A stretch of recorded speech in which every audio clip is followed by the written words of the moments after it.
자, 오늘은 우리가 계속해서 신약의 마태복음에서부터 각 서신을 통해서 주시는 하나님의 복음, 마태복음을 통해서 주시는 복음이 무엇이고, 마가복음을 통해서 주시는 복음이 무엇이고, 그리고 누가와 요한, 그리고 사도행전, 그리고 로마서, 그리고 고린도서와 그리고 갈라디아서, 에베소서를 쭉 공부했는데, 오늘은 특별히 이 빌립보에서 강조하고 있는 복음이 뭔가? 따라서 한번 해볼까요? 세상을 기쁨으로 바꾸라. 이 빌립보에서 강조하고 있는 이 복음은 세상을 기쁨으로 바꾸라는 겁니다. 그래서 기뻐하라는 거예요. 그래서 이 복음을 한번 생각하면서 하나님의 은혜를 우리가 받기를 원합니다. 우리 한국에 참 기독교가 굉장히 왕성했어요. 성장했어요. 특별히 이 땅에 세워진 최초의 개신교회가 여러분은 어느 교회인가 아십니까? 우리 이 땅에 세워진 최초의 개신교회, 개신교 교회, 최초의 교회가 어느 교회예요? 응? 1883년 5월 16일 1883년 5월 16일 황해도 장현에 세워진 소래교회입니다. 소래교회. 인천 앞바다 소래가 아니고 황해도 장현에 세워진 소래교회. 황해도에 세워진 이 소래교회는 공식적인 선교사 아펜셀러와 언더우드는 그 2년 후 1885년 부활절을 계기로 해서 이 땅에 들어오게 됩니다. 그런데 1885년 이 땅에 공식적으로 선교사가 들어와서 선교를 시작하기 전에 이미 우리 조상들에 의해서 황해도 장현에 자발적으로 세워진 교회가 있는데 이 교회가 바로 소래교회라는 교회입니다. 그 소래교회에 대해서 우리가 알고 싶으면 현재 양지에 있는 총신대학 캠퍼스에 가보면 거기에 소래교회가 복원이 되어 있습니다. 그곳의 소래교회 설립약사 첫 문장에 보면 다음과 같은 글이 기록되어져 있어요. 본 소래교회는 순수한 우리 조상들에 의해 이강산에 세워진 최초의 교회요 한국교회의 뿌리가 되는 교회입니다. 선교사는 1885년 부활절을 계기로 해서 아펜셀러와 언더우드가 이 땅에 발을 디디게 되는데 그보다 2년 전에 1883년에 이미 이 소래교회에, 이 소래에 순수한 우리 선배들에 의해서, 조상들에 의해서 이 땅에 교회가 세워져 있는데 그 교회가 이강산에 세워진 최초의 교회요 한국교회의 뿌리가 되는 교회다. 이렇게 설립 약사를 기록하고 있습니다. 그러면 이 소래교회를 세우는 데 일에 쓰임받았던 최초의 한국 사람은 누구인가? 그 사람의 이름은 다름 아닌 서상륜이라는 사람이에요. 서상륜. 그는 어떠한 사람이느냐? 이 평양에 살면서 만주에 오고 가면서 뭘 했냐면은 인삼 장사를 하는 상인이었습니다. 그런데 그가 30세 되던 해 1878년에 만주에 인삼을 팔러 갔다가 그가 거기에서 열병에 걸리게 됩니다. 그래서 죽음의 위기에 처하게 됩니다. 그런데 마침 그곳에서 선교하면서 우리 조선 선교에 관심을 가지고 있었던 영국 선교사 존 로스와 맥킨타이어를 만나게 됩니다. 이 선교사들의 도움을 받고 그저 열병에서 그곳에서 치유를 받고 살아나게 됩니다. 그래서 세례를 받고 그 후에 존 로스라고 하는 선교사와 더불어서 성경 번역하는 일을 하게 됩니다.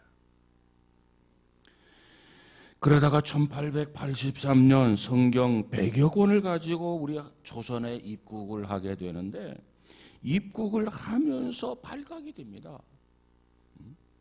그래서 겨우겨우 목숨만 그저 건지게 되고 성경 그저 10권을 가지고 겨우 조선으로 돌아오게 됩니다. 그래서 자기 고향인 이 소래 지역에 도착해서 그곳에서 복음을 전하게 되죠. 1884년 봄에 존 로스가 배편으로 보내는 성경 6,000권, 참 지금도 6,000권 하면 굉장히 많은 그런 성경인데 그 6,000권을 이 땅에 보내주게 됩니다. 그래서 그 6,000권의 성경을 가지고 본격적으로 전도를 시작하게 됩니다. 그래서 먼저 자기 마을을 전도하게 되는데, 자기 마을은 쉬운 8세대였다고 합니다. 근데 이 마을에 전도를 해서 이내에 20명의 세례자가 생겨났고, 그리고 이어서 50여 세대가 예수를 믿는 기적이 이 마을에 일어나게 됩니다. 그래서誕생한 교회가 어떤 교회냐? 바로 최초의 교회, 이 땅에 소래 교회가 되었더라. 이 교회가 바로 우리 한국 교회를 시작하는 출발점이라고 하는 거예요. 우리가 상식적으로 우리 한국 교회의 최초의 교회가 어느 교회인지 그 정도는 알아야 되지 않겠습니까? 잊어버리기가 쉽다고 한다면 요 경기도의 소래를 염두에 두면 잊어버리지 않을 수 있어요. 소래교회. 예. 그런데 경기도의 소래가 아니라 황해도 소래라고 하는 거, 그것만 인식하면 돼요. 예. 무식이 용감하다고 소래 어시장에 가가지고 여기에 조선 최초의 교회가 세워졌다고 하는데 그 교회가 어딥니까? 하면 이 사람이 정신이 나갔나 들어갔나 나왔나 하면서 우아래 훑어볼 거예요. 경기도의 소래가 아니라 황해도의 소래다. 그것만 기억하면 저 사람 참 훌륭한 사람이다. 유식하다. 그런데 그 영향을 끼쳤던 사람은 누구냐? 서상륜이란 사람이다. 거기까지 알면 대박이죠. 맥킨타이어, 존 노스, 뭐 그 정도 알면 더 훌륭하고요. 자, 오늘 왜 갑자기 뭐 소래가 나오고 그러냐? 자, 오늘 이 빌립보 교회를 우리가 공부하게 되는데, 여러분, 유럽의 최초의 교회가 어느 교회죠? 한국의 최초 교회는 소래 교회야. 거기까지 웃는 것은 좋았어? 그런데 유럽의 최초의 교회는 어느 교회냐 말이에요. 이게 중요해요. 이걸 알려고 우리가 지금 이 시간 소래 교회를 언급한 거예요. 유럽, 영국, 프랑스, 독일, 이태리, 이 유럽의 최초의 교회가 어느 교회입니까? 빌립보 교회. 눈치가 있어야 돼. 눈치가. 빌립보 교회가 유럽의 최초의 교회였습니다. 서상륜이라고 하는 사람, 이 장사꾼, 이 비즈니스맨을 통해서 소래 교회가 시작을 하게 되었다고 한다면, 유럽 교회는 루디아라고 하는 한 의류업자, 자주장사에 의해서 유럽의 최초의 교회가 시작이 되었다라고 하는 것입니다. 그때가 언제냐? BC 51년경에 바울이 1차 전도 여행, 2차 전도 여행, 3차 전도 여행을 가게 되는데, 2차 여행 할 당시에 소아시아로 이렇게 행보를 옮겨가게 됩니다. 동쪽으로 아시아로 이렇게 제 2차 전도 여행을 통해서 가게 되는데, 이 동쪽으로 가는 문이 닫히는 거예요. 아시아로 가는 문이 닫히는 거예요. 그러던 어느 날 드로아에서 그가 향하던 방향과 정반대 방향 서쪽으로, 그는 지금 동쪽으로 가고 있는데 서쪽으로 마게도냐 유럽, 그 마게도냐의 환상을 보게 됩니다. 그 내용이 어디냐면 사도행전 16장 11절에 기록되어 있는데, 우리가 드로아에서 배로 떠나 사모드라게로 직행하여 이튿날 네아폴리로 가고 거기서 빌립보에 이르니 이는 마게도냐 지방의 첫성이요 또 로마의 식민지라 이 성에서 수위를 요하다가 그랬어요. 동쪽으로 가고 아시아로 가는데 하나님이 그쪽에 문을 막고 서쪽으로 그래서 빌립보 성, 이 마게도냐의 첫 성, 이 빌립보 지역에 도달하게 됩니다. 그래서 거기서 수위를 요하였단 말이에요. 그러면서 그곳에서 첫 결신자를 만나게 되는데 그가 바로 누구냐? 루디아라고 하는 여인이에요. 여인. 사도행전 16장 14절에 가서 보니까 두아디라시에 있는 자색 옷감 장사로서 하나님을 섬기는 루디아라 하는 한 여자가 말을 듣고 있을 때 주께서 그 마음을 열어 바울의 말을 따르게 하신지라. 바울이 복음을 전하는데 루디아가 그 말을 듣게 만들고, 그리고 루디아의 마음을 이렇게 열어서 하나님이 감동을 주고 감화를 주고 역사해서 그 마음을 이렇게 열어서 바울의 말을 따르게 한지라 그랬어요. 이렇게 빌립보에 마침내 유럽의 기독교 문명을 열도록 최초의 복음의 지역 빌립보라고 하는 곳에 교회가 탄생되었더라는 겁니다. 자, 그러면 이때 전해진 복음의 핵심을 좀 생각해 본다면 이 빌립보에서 강조하고 있는 복음의 내용이 뭐냐? 첫째로 그 복음은 나와 내 집을 구원한다고 하는 거예요. 복음의 능력은 나와 내 집을 구원하게 된다. 우리가 복음을 전해야 하고 우리가 복음에 귀담아서 들어야 할 이유가 뭐냐면 복음이 우리 안에 내 마음속에 들어와서 이 내 자신을 구원시키고 마치 낚시를 통해서 고기를 낚는 것처럼 복음이 내 자신을 구원시키고 뿐만 아니라 나의 가족까지 구원시키는 능력, 이것이 바로 복음의 능력이라는 거예요. 자, 이미 말씀드린 것처럼 빌립보 교회에서 첫 번째 얻은 복음의 결신자가 누구라고요? 루디아라고 하는 여성이었습니다. 그가 마음을 열어서 하나님이 역사하죠.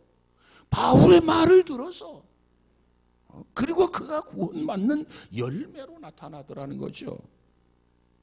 그러면 이 복음을 받아들인 루디아를 통해서 나타난 결과를 한번 확인해 본다면 사도행전 16장 15절입니다.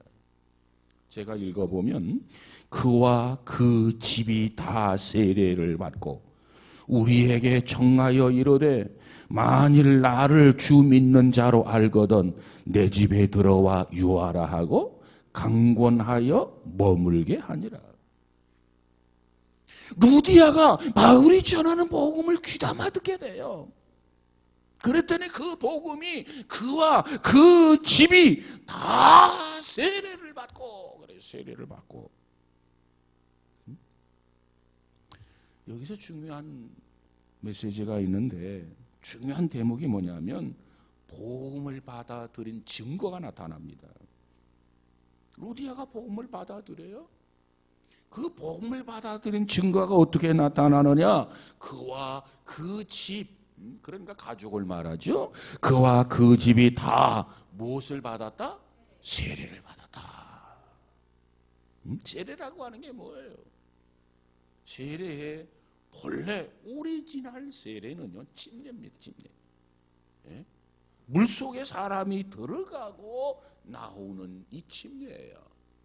그런데 물속에 정말 들어가고 나왔다고 그래서 뭐 샤워를 했다고 그래서 뭐 어떻게 달라진 게 아니고 이것은 영적 의미예요. 그렇기 때문에 오늘날 약식 세례로 하는 거예요. 물을 가져다가 머리 위에 바르고 기도합니다. 성부와 성자와 성령의 이름으로 내가 세례를 주노라. 왜? 물이라고 하는 것은 높은 곳에서 낮은 곳으로 흘러가는 성질의 곳이란 말이에요. 그러니까 물을 찍어가지고 이 정수리에 물을 바르게 되면 그 물이 내 머리끝에서 내 발끝까지 내 모든 죄를 다 씻는다라고 하는 그런 영적 의미로 우리가 세례를 받는 거예요. 그런데 자, 침례를 받는다. 받는 방법은 어떠냐? 우리가 코를 막고, 왜? 코에 물 들어가니까 코를 막고 물속에 들어갑니다. 물속에 들어갈 때 보통 목사님이 이 뒤에 팔을 딱 꼬이고 코를 막고, 자 이제 김아무개가 죽습니다. 물속에 들어가요. 그러고 있다가 그냥 있으면 정말 죽지. 들어가 있다가 다시 살아나는데 이제 새롭게 살아납니다. 이거요, 이거. 그러니까 세례라고 하는 것은 물속에 들어갈 때 내가 죽는다, 육신의 아무개가 죽는다, 그런 자세로 세례를 받아야 돼. 그리고 나서 다시 물에서 나올 때는 나는 예수 안에서 새 생명을 얻었다, 나는 이제 구원받은 새 사람이다, 새 피조물이다, 그런 의미로 상징적으로 고백하는 의식이, 그것도 골방에 들어가서 아무도 없는 데 하는 게 아니라 반드시 증인을 세우고 해요. 증인들이 있어야 돼. 증인들. 왜? 이건 고백하는 행위니까. 그저 1대1로 어디 가서 세례받는 게 아니라 나는 하나님의 자녀가 되었습니다. 어떻게 하나님의 자녀가 되느냐? 죄로부터 죽어야 할 육신이 죽어지고 나는 다시 새로운 새 사람이 되었습니다. 이 고백을 선언하고 고백하고 온 성도들이 이 일의 증인이 된단 말이에요. 증인. 이런 의식으로 세례를 받는 겁니다. 그러니까 이 루디아라고 하는 여인도 세례를 받았어요. 그리스도 안에서 거듭나서 새 사람이 되었어요. 그의 가족 모두도 다 거듭나서 새 사람이 되었어요. 그것을 고백하고 그것을 증거하는 것이 사도행전 16장 15절이라는 겁니다. 무엇으로 인해서 이렇게 달라졌느냐? 복음을 들음으로 말미암아서. 복음을 들음으로 말미암아서. 이 복음을 통해서 예수를 믿고 나니까 너무너무 좋은 거야. 너무너무. 여러분, 정말 이 좋은 예수를 나 혼자만 믿어서 되겠습니까? 무엇보다도 나의 가장 소중한 가족들, 나의 형제들, 나의 어떤 자매들, 나의 어떤 친척들, 그들을 주님 앞으로 인도해야 되겠다. 그래서 루디아가 이 복음을 받아들이고 자기 가족을 복음을 받아들이게 하고, 그래서 함께 온 가족 인가 기도를 하게 된 줄로 믿습니다. 여러분, 이와 같은 것은요 자동적으로 이루어지는 거 아니에요.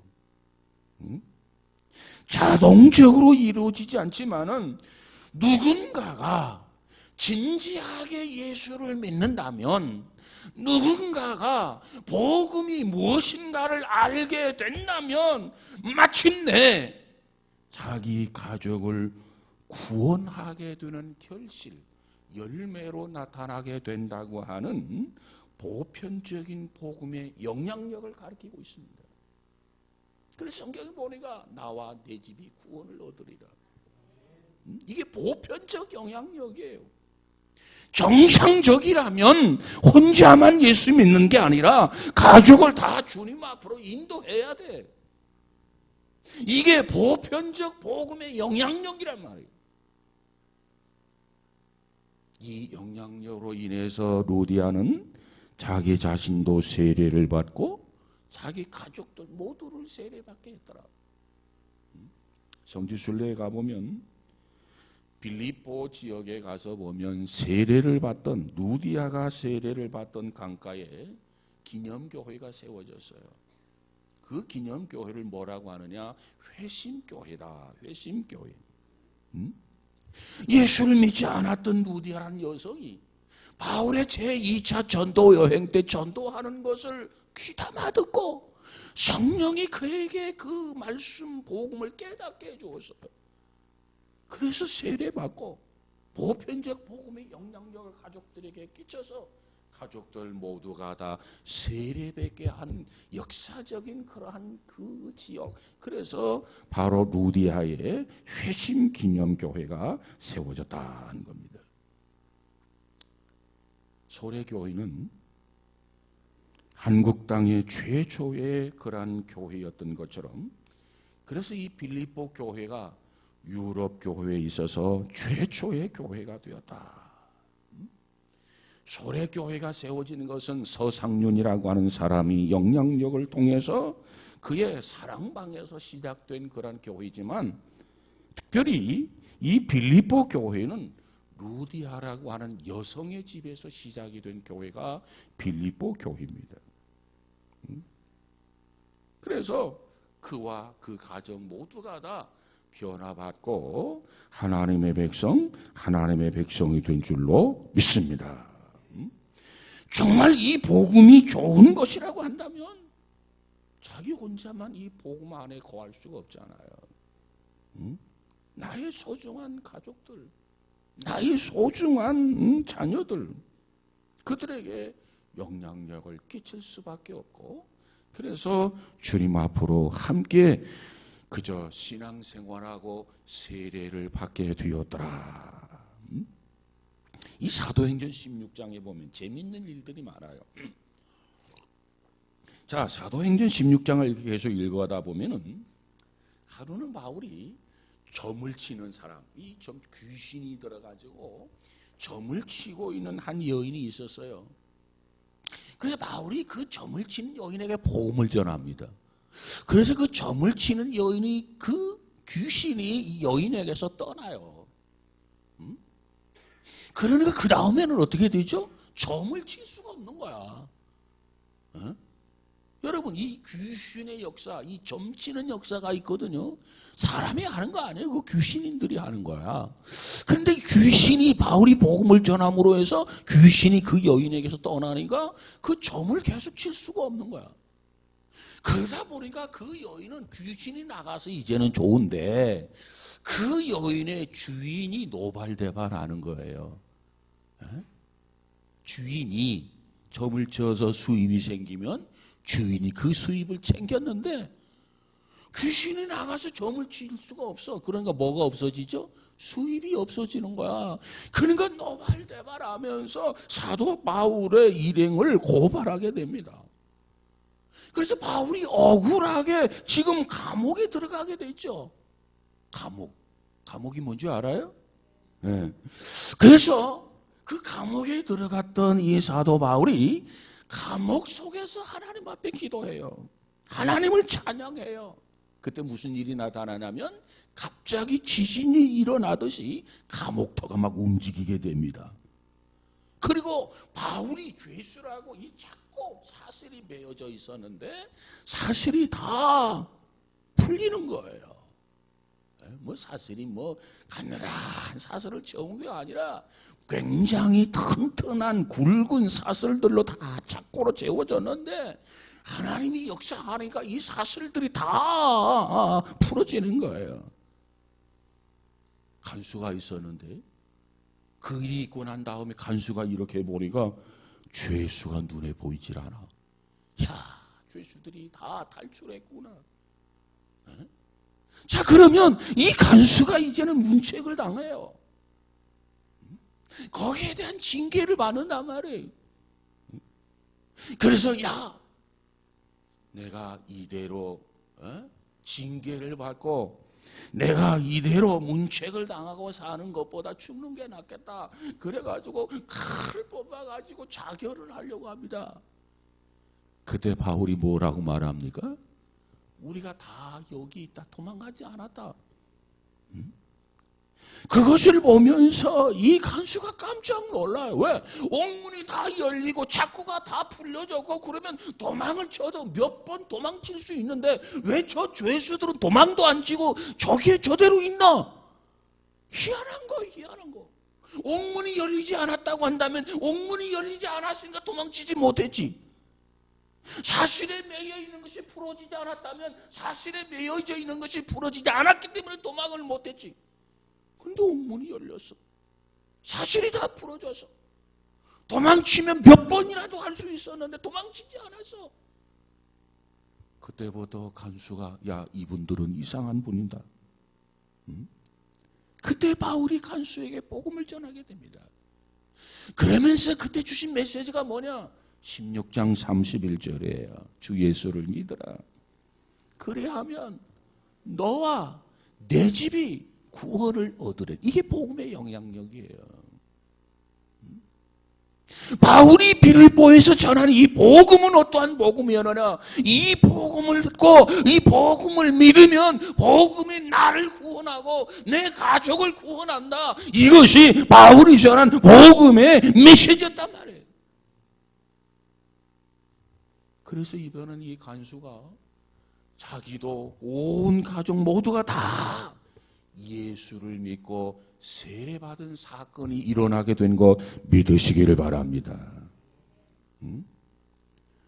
복음은 나와 내 집을 구원한다고 하는 이 사실, 이것을 입증하는 또 한 번의 사건입니다. 그렇습니다. 복음이라고 하는 것은 내게로부터 시작을 해서 내 집을 구원하고 우리 마을을 구원하고 마침내 우리나라를 구원하고 세계를 구원하는 것이 복음인 줄로 믿습니다. 그래서 사도행전 1장 8절에 가서 보니까 뭐라고 말씀하고 있죠? 오직 성령이 너희에게 임하시면 권능을 받고 예루살렘과 유대와 사마리아와 땅끝까지 이르러 뭐가 되어라? 내 증인이 되라. 이게 복음이에요. 이게 복음. 서성윤이라고 하는 사람이 복음을 들었어요. 열병으로 죽을 뻔하다가 선교사님을 통해서 살아났어요. 선교사님이 전하는 복음을 들었어요. 그리고 세례를 받았어요. 그리고 자기 마을로 돌아갔어요. 자기 고향으로 돌아갔어요. 그곳에 교회를 세웠어요. 그 교회가 소래교회였단 말이에요. 루디아가 바울이 전하는 복음을 들었어요. 그리고 자신도 세례 받았어요. 가족도 세례를 받았어요. 자기 가정에서 예배를 드리기 시작했어요. 그리고 빌립보 교회를 세웠어요. 그리고 유럽의 기독교 문명을 전파하는 유럽 복음화의 센터로 쓰임받는 빌립보 교회가 탄생하게 된 것을 믿으시기 바랍니다.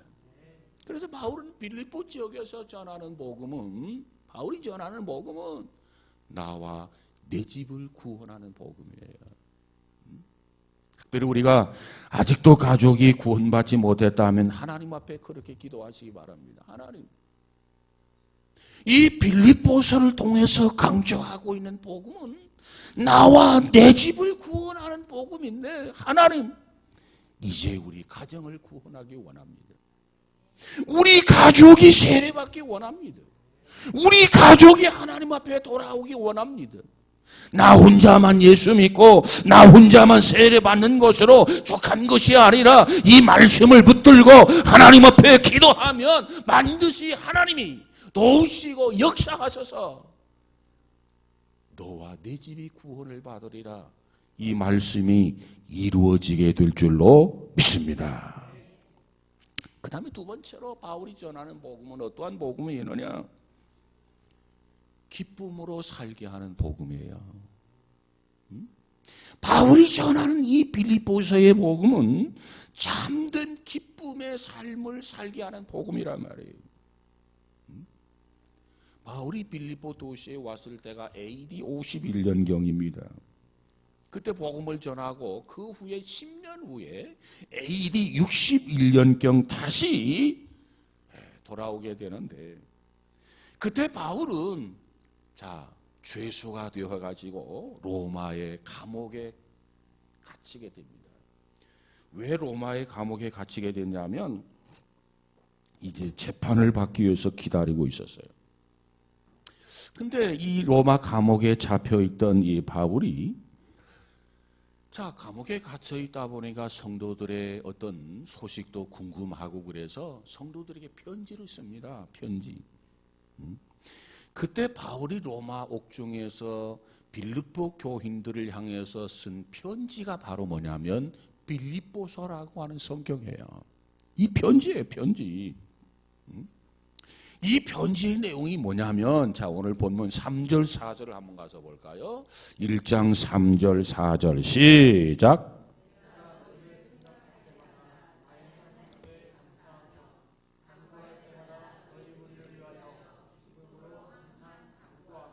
아멘. 바울이 지금 어디에 있다고요? 로마 옥중에 갇혀 있다. 감옥에 갇혀 있어요.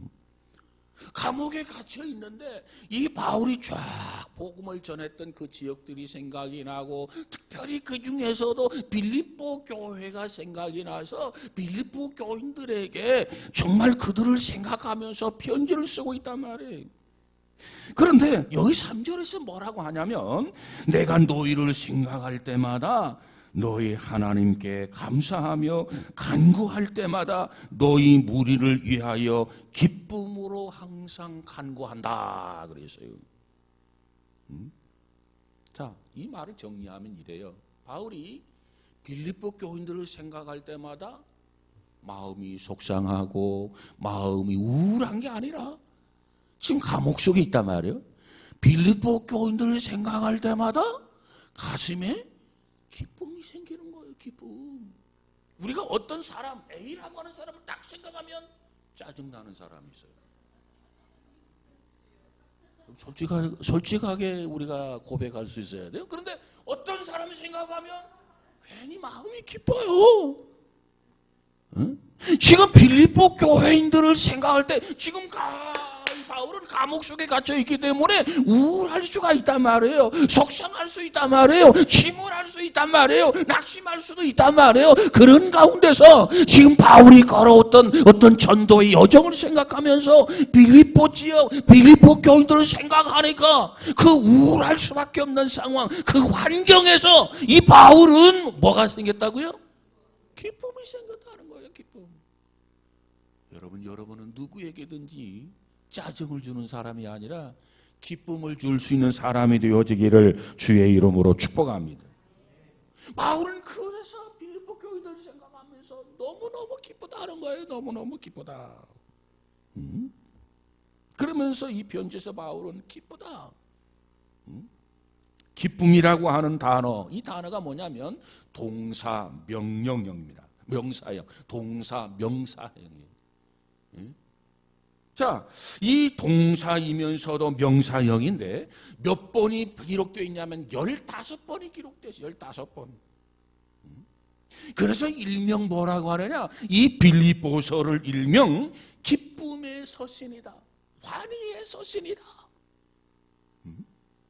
여러분은 누구에게든지 기쁨을 줄 수 있는, 누구에게든지 환희를 줄 수 있는 믿음의 사람이 되어지기를 주의 이름으로 축복합니다. 그러면 바울은 지금 로마 옥중에 갇혀서 침울할 수밖에 없는데 어떻게 빌립보 교인들을 생각하기만 하면 기쁨이 생기고 빌립보 교인들을 생각하기만 하면 환희가 생기느냐 말이에요. 그 이유가 뭐냐 말이에요. 그 이유가 5절에 기록되어 있어요. 5절. 한번 볼까요? 시작.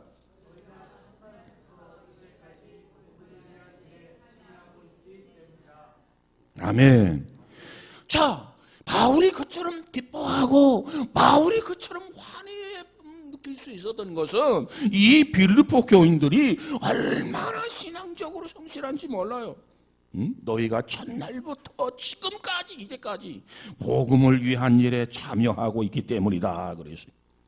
그들이 복음을 바울을 통해서 받아들였어요.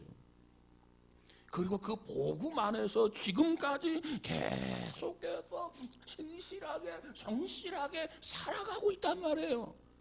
그 모습을 바울이 생각할 때마다 지나온 그 여정 속에서 고난도 있었고 역경도 있었고 지금은 로마 옥중에 그저 이유 없이 복음을 전한다라고 하는 이유 때문에 갇혀 있었지만은 보람이 있다는 거죠. 보람. 이것이 바울을 기쁘게 하고 환희를 얻게 하셨다는 겁니다. 다시 말하면 바울이 이처럼 기뻐할 수 있었던 것은 무엇 때문이냐? 복음 때문이라는 겁니다. 복음, 참된 복음. 여러분, 우리 기독교 역사를 보면은 종종 그 복음의 초점이 이렇게 흐려진 때가 없지 않아 있었어요. 다시 말하면 이 진리, 이 참된 복음에서 빗나간 잘못된 복음을 강조했던 때가 없지 않아 있었단 말이에요. 이 복음이 변질이라, 다른 복음이다, 뭐 이단이다, 뭐 여러 가지 설명하고 있습니다만은 그 중에서도 가장 보편적이면서도 그릇된 복음의 한 형태가 뭐냐면 번영 복음이다, 번영 신학이다, 이렇게 이야기합니다. 번영 복음, 번영 신학. 도대체 그게 무슨 소리냐? 예수를 믿기만 하면 모든 것이 형통하고 모든 축복이 쏟아지고 모든 병이 다 고침받고 돈이 쏟아져 들어오고 대박이 나고 뭐 출세를 뭐 이루 말할 수 없이 성공하게 된다. 뭐만 하게 되면 다 잊어버렸네 벌써. 번영 복음, 번영 신학이라고 하는 게 뭐냐면 예수를 믿기만 하면 모든 게 다 잘 된단 말이에요. 모든 게. 그저 모든 것이 형통하고 모든 축복이 쏟아지고 모든 병도 다 낫고 모든 그저 돈이 뭐 쏟아져 들어와서 대박이 나고 말이지. 출세하게 되고. 이런 신앙, 이런 믿음은 번영 신학이고 번영 믿음이에요. 번영 복음이에요. 그건 사실이 아니에요. 여러분, 예수 믿으면 모든 게 형통합니까? 근데 그 바울이 옥에 갇혀 있어요. 모든 축복이 다 쏟아집니까? 성경에 왜 욥기서가 기록되어 있어요? 여러분, 그건 잘못된 거예요.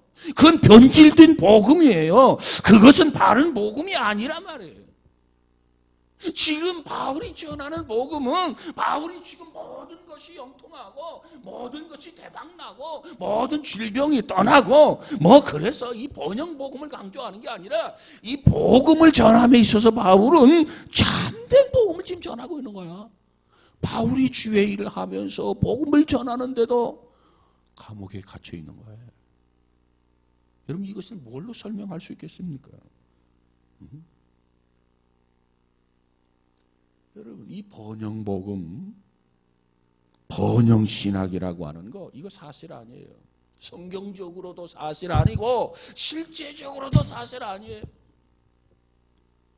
성경적으로 사실이라면 왜 예수 믿는 사람들이 그 고난을 당합니까? 왜 그들이 땅속에 들어가서 살다가 이름 없이 빛도 없이 죽어야만 합니까? 왜 그들이 목이 잘라지고 다리가 잘라지고 손이 잘라지고 입이 잘라지고 목이 잘라지고 잠수를 당해야만 합니까? 이건 뭐예요?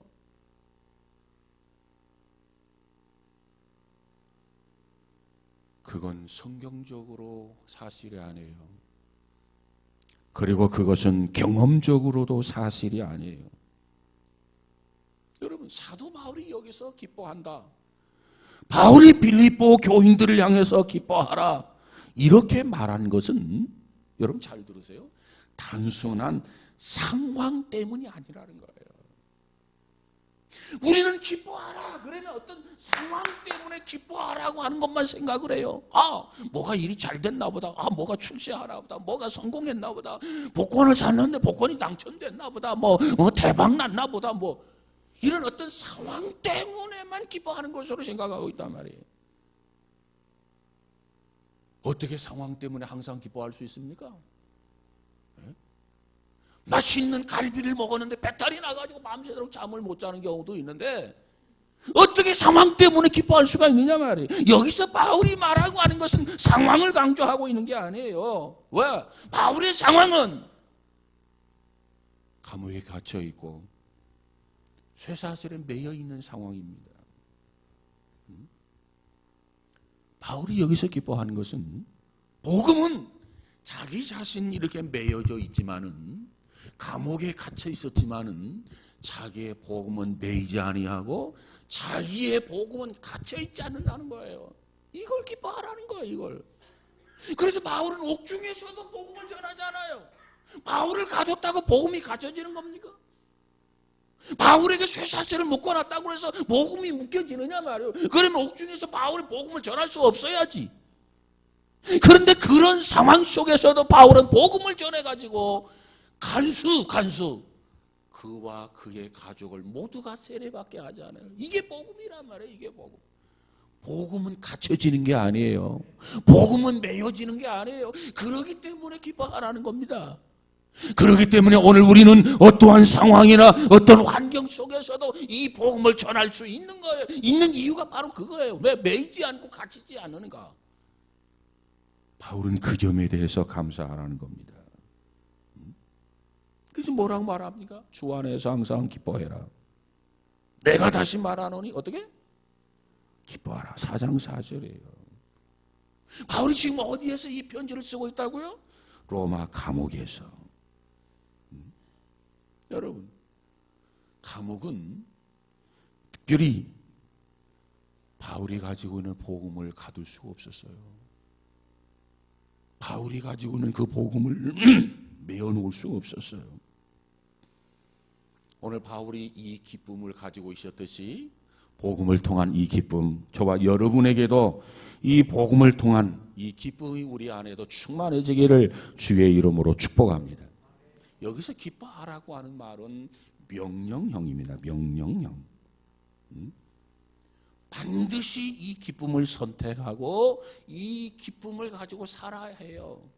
우리가 하나님의 자녀라고 한다면, 하나님의 백성이라고 한다면, 우리가 어떤 염려가 우리를 포박할 수도 있고 근심이 우리를 포박할 수도 있지만은 정말 주께서 나와 함께 하신다면 우리는 여전히 기뻐할 수 있다. 바울이 믿는 복음이 바로 그겁니다. 그래서 자기가 믿는 그 복음, 자기 혼자만 가지고 있길 원치 아니하고 빌립보 교인들에게 야, 내 안에 있는 기쁨이 너희들 안에도 있었으면 좋겠다. 이게 바울이 바라는 복음이에요. 오늘 우리가 가져야 할 복음이란 말이에요. 자, 빌립보서 1장 6절을 한번 가져볼까요? 시작.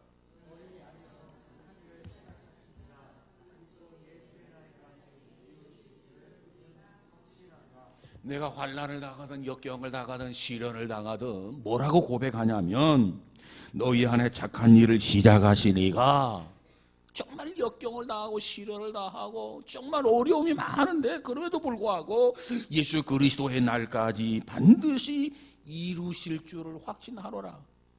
우리는 종말을 보고 있어요. 끝을 보고 있단 말이에요. 끝을. 아무리 힘들어도 아무리 고통스러워도 아무리 어려운 일을 당해도 마지막 그리스도 예수의 날까지 뭐가 이루신다? 착한 일을 시작하신 이가 그 일을 반드시 이루신단 말이에요. 끝을 우리는 알아. 그러니까 더 이상 낙심하지 않는 거예요. 그래서 기뻐하라는 겁니다. 주 안에서 기뻐해라. 여러분, 오늘 우리가 이 믿음을 가지고 있을 때 어떤 역경도 등에 극복할 수 있는 줄로 믿습니다. 그 다음 세 번째로 지금 바울이 빌립보서에서 정하고 있는 복음의 내용이 뭐냐면 이 복음을 위해서 헌신하게 되면 당당한 보상이 있다라고 하는 거예요. 상급이 있다는 겁니다. 성경은 예수를 믿기만 하면 더 이상 고난도 없고 질병도 없고 역경도 없고 시련도 없다 그렇게 말하고 있지 않아요. 그건 번영신학, 번영복음이라고 하는 건데 그것은 빗나간 복음이에요. 결코 그렇지 않아요. 그럼에도 불구하고 복음이 지금 뭘 강조하고 있느냐? 복음을 위해서 산 사람들은 결코 후회하지 않을 상급이 있단 말이에요. 상급. 다 내가 고난을 잘 견딘 것 참 다행스럽다. 역경을 잘 견디고 주의 일에 힘썼던 것 참 감사한다. 와, 보람된 일이 있기 때문에 상급이 있다는 거죠. 그것을 지금 여기서 강조하고 있습니다. 자, 7절과 8절을 한번 가서 볼까요? 7절, 8절 시작.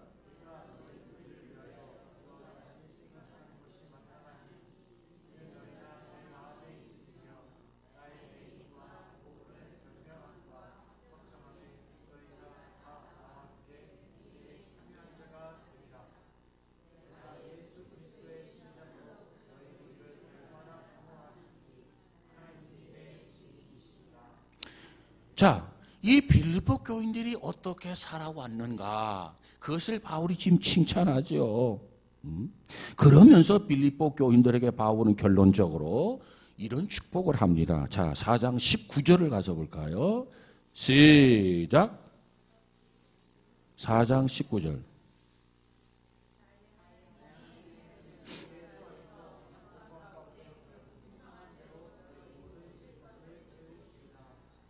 자, 복음이 소중한 것임을 알고 복음을 위해서 헌신하고 복음을 위해서 봉사한 성도들에게는 하나님께서 책임지시고 저들의 필요를 풍성한 대로 채워주신다는 겁니다.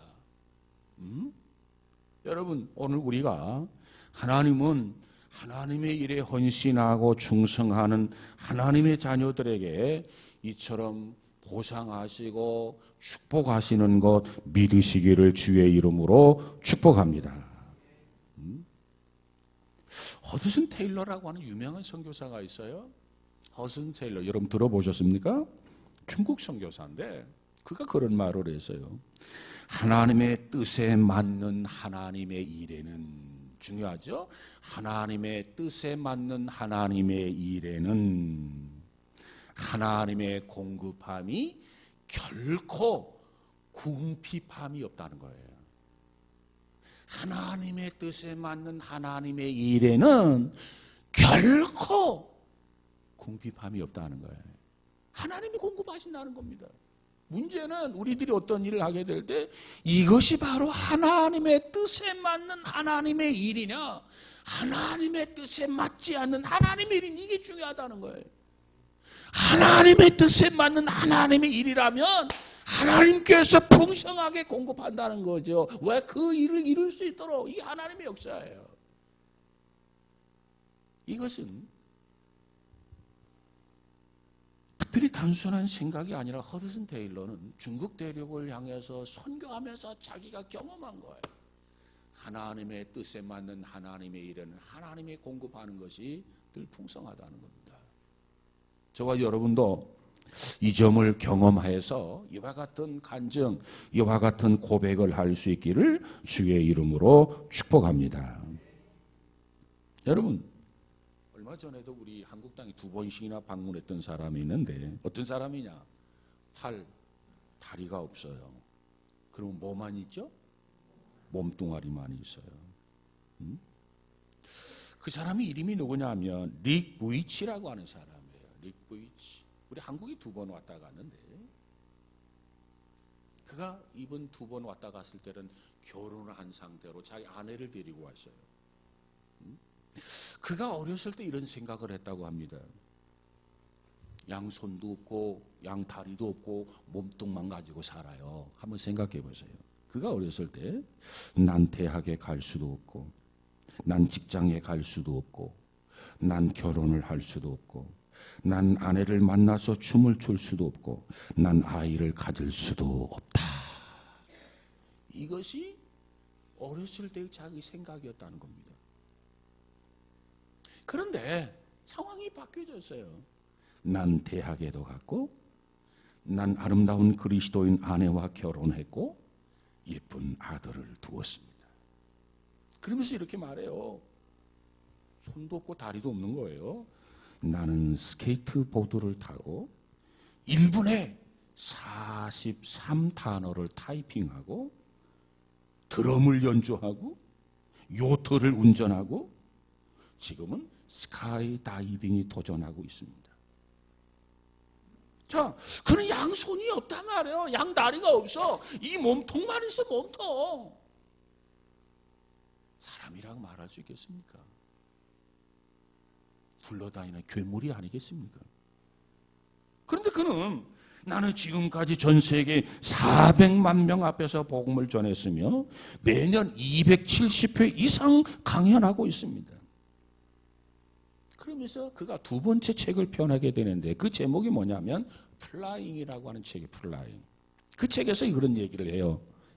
뭐라고 하냐면 내가 원하는 것을 언제나 얻을 수 있을까요? 대답이 뭘 것 같아요? 내가 원하는 것을 언제나 얻을 수 있을까요? 아닙니다.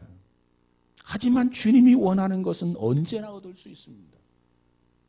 내가 원하는 것은 언제나 얻을 수 없지만 그러나 주님이 원하는 것은 언제나 얻을 수 있습니다.